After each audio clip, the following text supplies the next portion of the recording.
Beans and Cornbread. Before we dive in, here's your required disclaimer. This podcast uses satire and dark humor to discuss very real and very messed up events. We roast the powerful, not the powerless. We don't joke about the victims, but we will joke about the people who thought the rules didn't apply to them. Are you still with us? Good. Now let's get uncomfortable. Welcome all to Beans and Cornbread. I'm Kevin. I'm Jessica. And we're so glad that you've joined us on episode 006, The House That Remembers. And this is part of our Haunted House and Homes and Spaces series. And I think it's going to be something eye-opening and something that we all can really dive into and share maybe a few ghost stories. Maybe. How you doing, Jess? I'm doing good. How are you? I'm doing fantastic. Good. Doing fantastic. I'm looking forward to tonight's episode. I got a lot of stuff to share personally, and I know you do too. Mm-hmm. So let's dive in. Okay. Where do you want to start? Well, I mean, the house remembers, so what does that mean? So some places just don't want to let you go, or they don't want to leave. Wait, what do you mean? So from childhood homes to apartments to businesses, energy lingers. We explore how spaces hold memory and sometimes more. Whether you believe in ghosts or just heavy vibes, this episode explores how environment shapes experiences.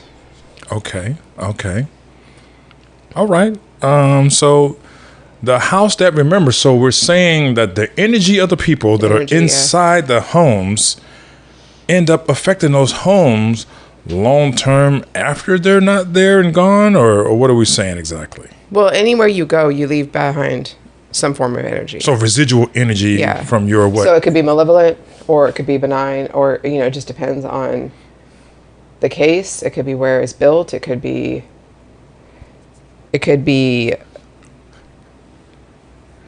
something that happened there, like a tragic accident or a tragic something on purpose, or just, something traumatic, or, So or it could be good. I mean, there could be a good energy. So that's what I'm wondering. So when we say we're leaving it behind, so I'm assuming it's tied to our emotions. Yeah. Yeah. It's mostly anger, I think. That's what we always tie this type of stuff to. Anger, hatred. Yeah, because I know we watch now. I know you guys out there don't know this, but we watch a lot of paranormal stuff, and we're very interested in stuff like that. But it's very rare that we'll watch a show on paranormal and it's something good or something that's like positive ghosts, or I felt so warm when I walked into this house and everything just felt like, the roses are blooming in the springtime. Yeah, or whatever. no. It's always it's something. It's mostly we learn to live with each other if they can't get rid of them. Right. We're staying here. We need to learn to live with each other. You have your space, we have our space. We'll respect yours, you respect ours. That's how it kind of ends. And it's kind of sad, right? Because could you imagine, not everyone is well off. Mm-hmm. Right. So you might have just got into a place. Yeah. You're living paycheck to paycheck. And then you find out there's some malevolent thing going on there. What are you supposed to do? I don't know. That's why I've always told you we need to research the place anytime we move somewhere. Especially like an older place. But you can't move because you put everything into the move. Yeah. So, I mean, it's rare someone can just pick up and, we have seen some episodes where they're just like, we'll live in our car. We don't care. Yeah, if it's that bad, for sure. I mean, your kids are in danger. You're not going to. But that's the other thing, though. We have a large family. Yeah. Right? We got a lot of kids. Yeah, I don't. So that wouldn't be feasible for us. But for those that are out there dealing with those situations, that has to be crazy. Yeah. You feel helpless. Okay. So I'm curious of where this is going to go. Where do you want to start? Well, we can talk about well-known places. Okay. I guess. The Stanley Hotel Now, what is the Stanley which Hotel? would be kind of cool. What That's is in that? Colorado. That's what the Shining was based out of. The Shining. Yeah. Red rum. Yeah. Oh, yeah. Let's talk about that. It was just haunted by several spirits and I guess the former owner and some children, you know, like those twins that you see.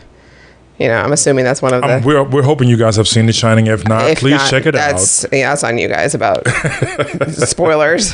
Right. But yeah, that'd be... And it's still kicking and it'd be super cool to see. That maze, oh my gosh, that'd be so scary.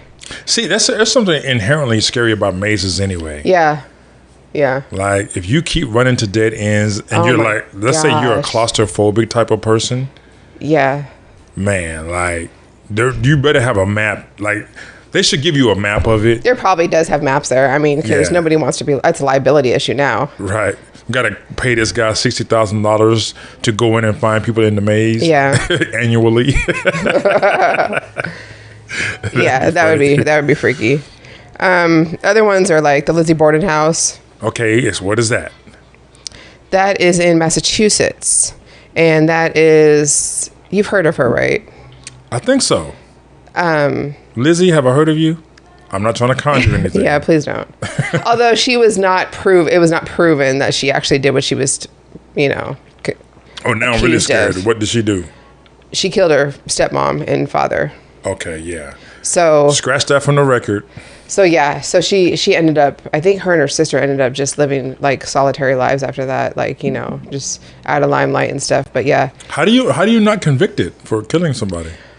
Well, because there was doubt about maybe the maid or there was just no proof. Which is crazy because back in those days, I mean, I feel like they don't need a lot of proof to convict somebody. Well, I'm just saying somebody need to just like let the OJ thing go then. Yeah, I don't think so. I'm just saying. That's a little different. I'm just saying. Ghost Brothers, dig into that. No, nobody wants to conjure him up. Believe me. But yeah, so that would be a cool thing to do. And I would, I listened to another podcast and they went there and then they just said that you just felt it. You felt the chair. You could sit in the chair that the dad sat in all the time and you just felt heaviness. But it also could be like a preconceived thing. You know what house you're walking into. Yeah. And so of course you're gonna like feel the heaviness of what occurred there. I think if you're gonna do stuff like that, you have to go in with like a scientific mind or a scientific approach. Like get rid of all your preconceived notions. Yeah, that's why you like we watch those one shows where they don't have any clue. They don't even know the person's name. And what's those little things on Ghostbusters when you the little handheld things and the little things? Like spectrometer? Yeah. That. Or EMF or whatever they're called. EMF spectrometer for ghosts. Yeah, go in with those first. Yeah, so I mean, there's a few things. I mean, like of course, like the Winchester House. Mm-hmm. You know, that's a huge one. That's a series of movies, right? Is that they made a few movies on her? Yeah. Okay. Oh, that's the one I think you was telling me off air about all these rooms that are built and stuff, she built it for understand what was going on. She built for 50 some odd years, I think. But initially, she went to a site. So she was Sarah Winchester. She was the husband or the wife of I can't remember his first name, but whoever made the Winchester weapon, the gun. And then the Western rifle, the Winchester. Yeah. I used to love that weapon. So she went to a psychic. Shout out to Rifleman. And the psychic told her she was being haunted by the people that were killed by their gun. And so she built a house for the spirits. So and then she was scared. She never stopped building. Mm-hmm.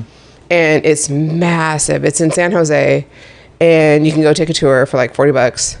And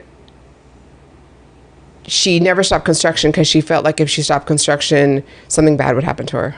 You could take a tour for $40? Yeah. Is that like on a white bucket list? That is. I think I said that before. Okay. I think she was on my bucket list. I just want to make sure. So, but yeah, it's like you walk up two stairs and like the stairs would be like 1-inch stair to 6-inch stair to 3-inch. Nothing made sense. And it would go to a door. You open the door and there'd be like a brick wall. Now you know how much money you have to have to get construction workers to build stuff like that. Yeah, she would, and she had no plan. she would just tell one group of people one thing and the other group of people another thing. And I wonder how many contractors are like, you know what? Hey, if you don't mind, we're going to build a circular stairway that goes only down or whatever, like whatever they come up with, and then see if she just agrees with it. Well, they were getting paid. So yeah, that's what I'm saying. That's a lifetime gig right there. So, right. But yeah, it's that would be cool to see. That'd be crazy, right? A circular stairway that only goes down. How does that work? I don't think that's a thing. Is that even possible physically? I don't know. So yeah, I mean, there's a few. There's always like sanatoriums. We should reach out to Neil deGrasse Tyson and ask him. Okay, off base. Yeah, no doubt. Okay. So, I mean, there's always those sanatoriums. What are they called? The sanatoriums. Jails are a huge one. Oh yeah, I can imagine. Plantations. Oh my, I don't want to touch that one. Yeah, so I mean, there's tons of places that.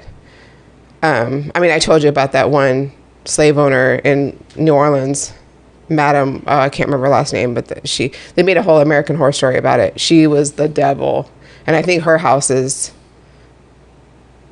You could take a tour or something, but that's evil right there. So I don't think I'd ever go in that. So now I'm imagining, like, the psychic trauma and the level that it has to be at for it to imprint on material reality of this world. Yeah. That's wild.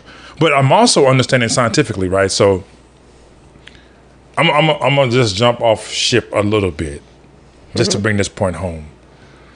Everything that has ever been created here has come from the mind of somebody here, right? So it's like, before a chair could be invented, somebody had to envision the chair, had to think about it in a 2D format, had to then bring it into reality in a 3D format. So all those things was coming into play psychically from our minds. Mm-hmm. So it just makes sense to me then that there would be forces from our minds that can still act on the energy that we use to produce these things. That's true. And maybe that's what's going on. And if that just won me the Nobel, hey, it is what it is. Is that just what you what? Won me the Nobel Prize. Just checking. I'm just saying. What else we got? Have you ever experienced anything haunting or paranormal-ish or? Yeah. Like what? So I shared this one experience with you that, and you probably heard this from me before, but for those of you out there who haven't, I share this with everyone now.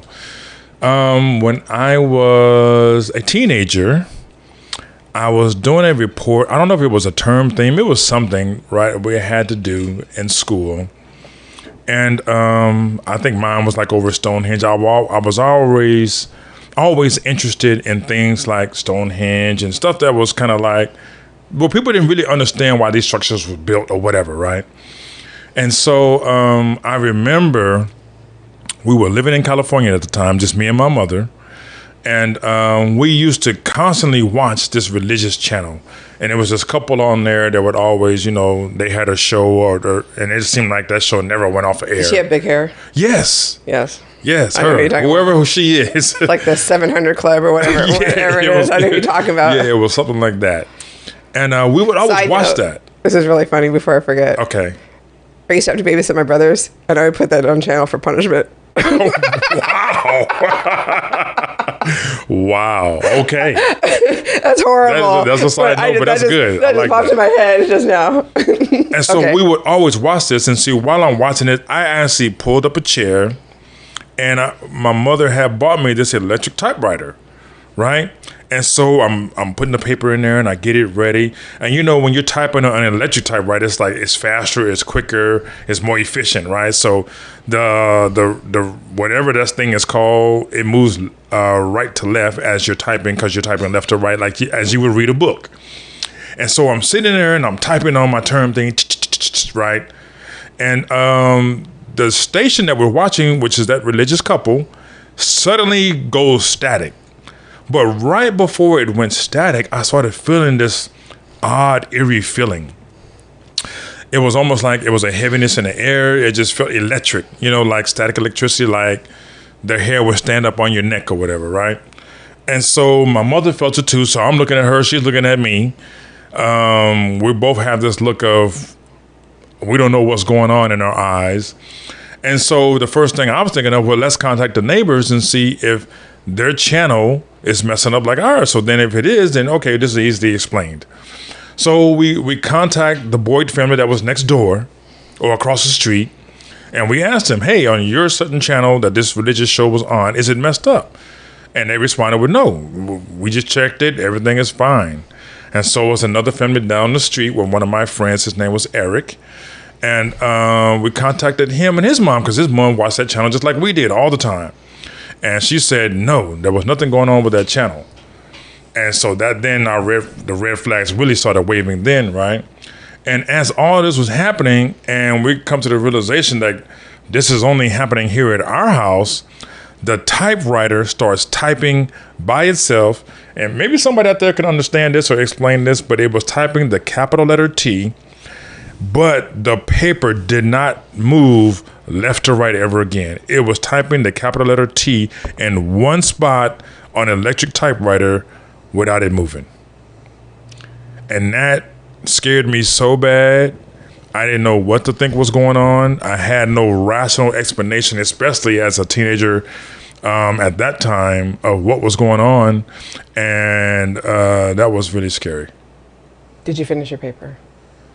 I don't remember. That'd have been a good excuse. I think I probably started it over because it'd be hard to finish it with this capital letter T in bold in the middle. And it was like directly in the middle of the page. Like where I was typing, I got to the middle of the page and it was directly in the middle of the page. Yeah, that's a little creepy. Yeah, a little bit. A lot to me at that time. And it was creepy to my mother too because we couldn't explain it. So now as I look back on it, maybe there's some kind of electrical interference going on in the house. I don't know. Maybe a UFO was hovering over us and examining us. I don't know. I don't know what was going on. But I just know that was one of the scariest feelings I have ever had in my life. When you see something taking place in the physical that your brain cannot explain. So with that being said, we're going to shift gears. What about you? Mine was a good experience. Well, one of them. I mean, no, they were a good experience. I remember one of the rare good experiences. Let's hear it. I just remember when I was in, every time I say something, people are always like, that's a dream. But it wasn't a dream. I was like 3 or 4. I was sleeping on the couch with my mom. And I was looking in the dining room and... Wait a minute. You were sleeping or you wasn't sleeping? Well, I was laying on the couch with my mom. Okay. I was sleeping, but I woke up and I looked into the kitchen and we had an open kitchen type thing where we had like the macrame 1970 plant holders hanging. And there was 3 kids looking at me and got up and went over there and played with them. And wasn't scared. They looked just like me. They were like blonde, blue eyes. We were having like, I don't remember us talking. I don't remember that. If we did, we did. I don't know. But told my mom about it. She probably thought I was dreaming. I don't remember her response or anything like that because it was so long ago. But I just remember vividly like playing. And they were full, like touching. Full on apparitions. Yeah, like I could, like, yeah. I don't remember what they were wearing, because I I wouldn't have picked up on that anyways. But yeah, that was. So what were they? Were they male, female? What were they? It was mixed. I think it was just like me and my brothers. I think it was 2 boys and a girl. Okay, were the boys wearing Dickies? Dickies? I don't know. Like Carhartt type stuff. Yeah.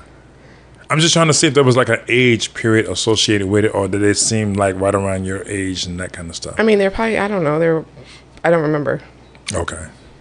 Yeah. So, I mean, it had to be like around where the house was built at least. I would think, maybe. Right. Which I think was like in the 60s or 50s. But it's so crazy because like you didn't find anything odd about it. Well, I think also because I was a kid. Yeah. And it was a kid forum. And to me, it was just kids to play with. Yeah, yeah. Someone else besides my brothers. Right. So, and I wasn't scared. I mean, if they were like, I don't know. I can't even think of anything about, but they looked just like me. They just, I felt safe, but I don't know. So when you think about that now and you think back to it, any revelations, or it's pretty much the same? It's pretty much the same. Because I don't remember it. Right. Like, I remember telling the story, but I don't remember actually seeing them. Gotcha. From my age now. Right. So. See, that's why you need to have that hypnotism. No. Remission. It's not happening. Let's put it forward. And No. Jessica? Nope. Hear that Gotta voice. open up some other door I wanted bolted shut. But no, yeah, I mean, it just got chalked up as a dream. But I know it wasn't. I know I was awake.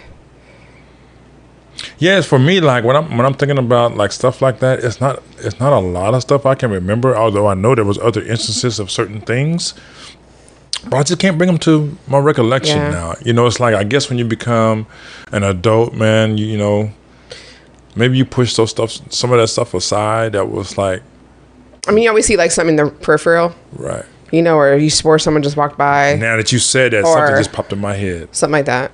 I remember when I was also a teenager and we were living in California, and this might not be a paranormal thing, but it was like something warned me.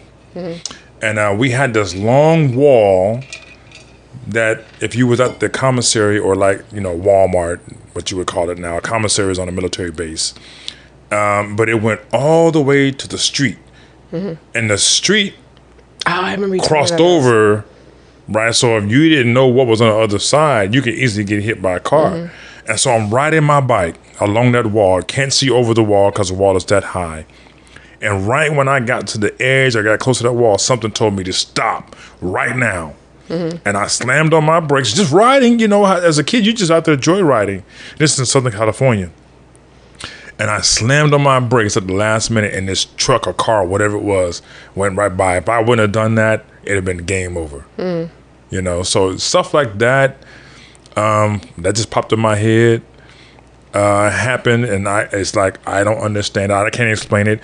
I mean, maybe I heard something, I don't know, subconsciously, right? And I stopped, but it was like an overwhelming feeling that I got. Like someone was watching. Yeah, like something was watching over me. Mm-hmm. And I think you got a similar story like that too, right? Yeah, I was hiking in Oregon with my brothers and my grandmother, and my Nana had just died. And climbing up a hill or a path, but I went too far up the path. I was in front of everybody. And I remember looking over to the side. I mean, it was ridiculous how far I went up because I had no business being up that far. And where was your parents? Well, I was with my grandmother. Grandmas just let you go willy-nilly.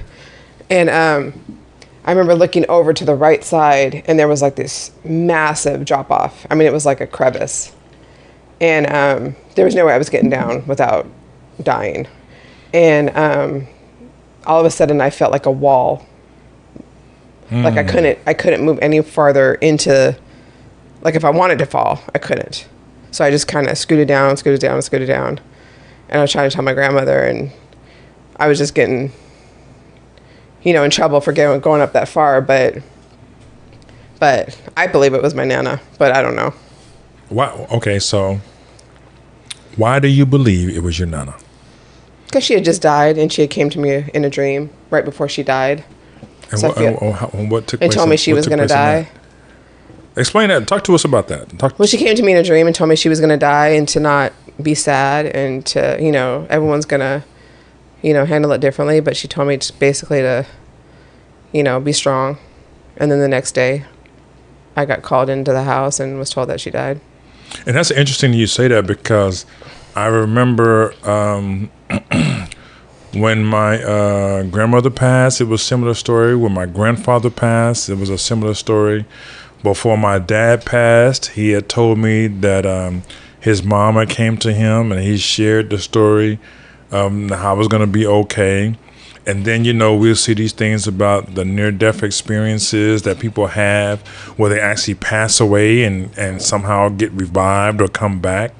And it's always similar stories. Mm-hmm. So it leads you to think, there's got to be more to what's going on than we really realize in this reality. And but you know, that's it seems wild, it seems crazy, but as you get older in this life, I think you just start seeing things a whole lot differently. What do you think? Yeah, that's true. Yeah. I think I'm more open. And then the effects that you may have emotionally, intended or unintendedly, on your physical environment is pretty wild. Like we're talking about a house that remembers, you know? So those of you that are out there, be cognizant of where you live and how you live in it, because you could be passing something on to those next people that may live in your house. Yeah. Okay, so let's take a break. And when we come back, we will finish off with the final 9. The last 9. Dang it. The last 9. The last 9. And we'll see you here in a minute. Beans and cornbread. Welcome back to Beans and Cornbread. I'm Kev. I'm Jessica. And this is the last 9. And Jessica, it's on you today. What do you want to talk about on the last 9 today? I got a really good feeling what it's gonna be, but scary movies. Sure. Scary movies. Okay. Yeah. Okay. Easy peasy. Scary movies. What's your favorite one? My scariest movie of all time? Exorcist. Of course. Exorcist, yeah. Yep. You know, a little girl doing a spider walk backwards down the stairs, spitting up blood, throwing a cross in her coochie, talking about let Jesus do that. Yep. Yeah, all that's pretty scary. And I seen that when I was a kid, not even a teenager, living in the gardens of Wichita Falls. So that's back in the 70s. For those of you out there that might not know anything about the 70s, that was a long time ago.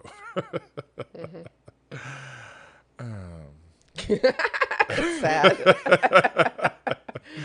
Yeah, because the crazy thing about that is, it was on regular TV, so it's like one of those specials, right? When they put on regular TV. Oh, they edit that like crazy. I mean, back in the day, did they? No, but they probably did. But You know you've what I seen mean? it so many times. Yeah. So you've seen the matter of regular. fact, I don't think the spider walk was in that No, edit. it's not. It's only But later on, yeah. But even without that, I mean, that was not even a scary part. That's a scary movie to put in front of somebody who's not even reached their teens yet. Yeah. And so I remember The Exorcist was probably at that time. I'm thinking back about it. The scariest movie that I've ever seen back then. Yeah. What about you? Poltergeist. What? Like all time scary movie. Yeah. Like that affected me. Oh, like I could watch it now and won't was blink. it because of youth though? Well, yeah, my dad sat me and my 2 brothers on one cushion. I remember this vividly. In the middle of the living room. Shout out to Larry Lang. Yeah. And he used to tell me the sucker fish would come out of the tank and suck holes in my face. So he was fun. But remember him creeping up behind us. I remember that, and scaring the living shit out of us. But we would watch that. We watched that movie. I don't think my mom had to have not known. And I remember holding my brothers on each side of me and watching it, and it changed everything to me. I can imagine. Because those of you who may not know this, which most of you won't, my wife is terrified of clowns.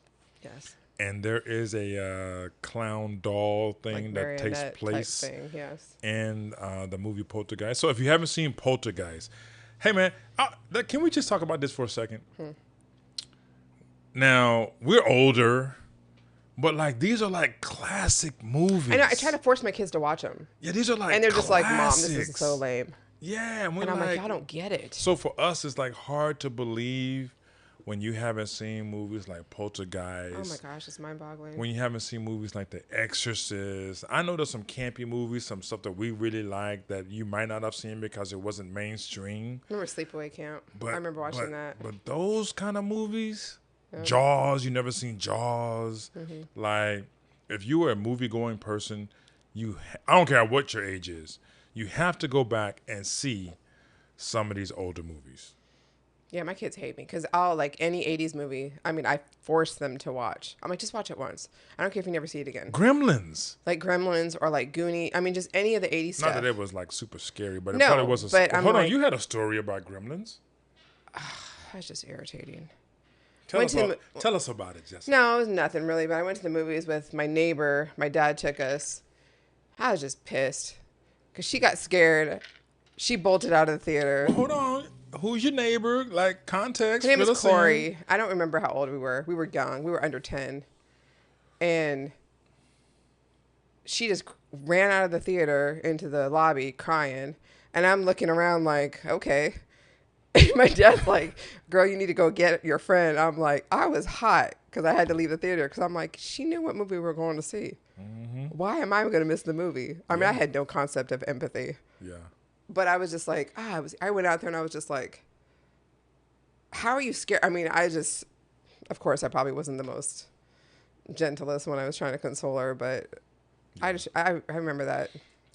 Here's something interesting. Has there been a movie that's not necessarily portrayed as a scary movie, but it scares you? 7. Well, I mean, that should. I'm talking like The Wiz. I'm talking about... Yeah, The Wiz is scary. There's some scenes in it you're like, man, that monkeys. Is crazy. Like, I don't want to be... The monkeys are scary in The You know what I mean? Like, that kind of stuff. Like, the movies that are not really considered horror movies, but there's certain scenes in it you're like, man, that's crazy. Yeah. God, The Wiz. that was traumatizing.